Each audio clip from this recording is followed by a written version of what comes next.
After having some success keeping some Sulawesi Cardinal shrimp alive in my fish tanks, I figured I'd get more. I started out with two, but that's not really going to work for a breeding pair. You can't really accurately sex them just by looking at them, at least not according to the information that I have found about them so far. But I figured I'd go ahead and get a few more. So there's at least 10 in this bag, and I got these guys off eBay. And they've been acclimating in the bag for about half a day. And what I've done is use my FA18X drip acclimation system here. So they're in the bag, they've adjusted the temperature, and then this does a very, very slow drip from the water in the tank into the bag to mix the water that they came in to what they're coming into. So the transition is nice and slow and gentle for them. In fact, one of them have already molted. You can see right there in the center of your screen, that is a molt. And that's a good sign, the fact that they have successfully molted, at least one of them. And you can see they dance around and, you know, they're doing their thing. While inside this bag, and this is a slightly risky move, I put some of the pellet food that I feed my other shrimps in here. And the reason I did that is because these particular shrimp are known to be very picky eaters. It's not easy to get them to learn how to eat pellet food. And considering that the pellets that I give are normally a staple diet for my invertebrates, I wanted them to get used to it.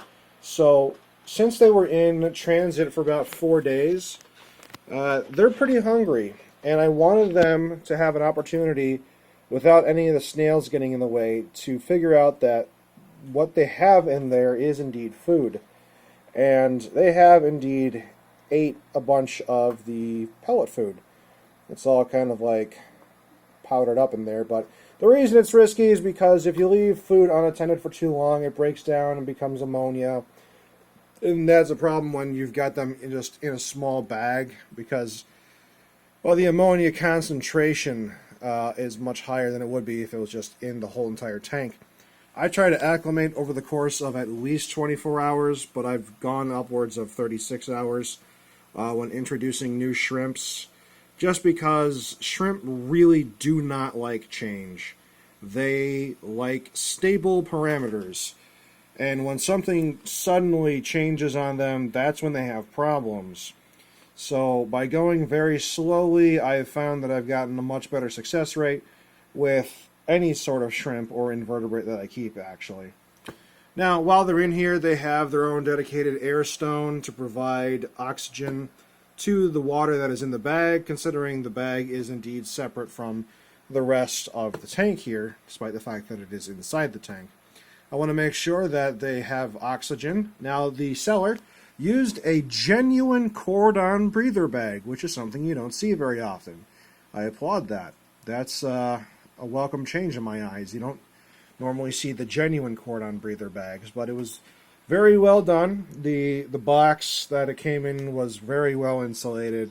The little shrimps had a very good experience, so as good as it can be being shipped in a box by the Postal Service.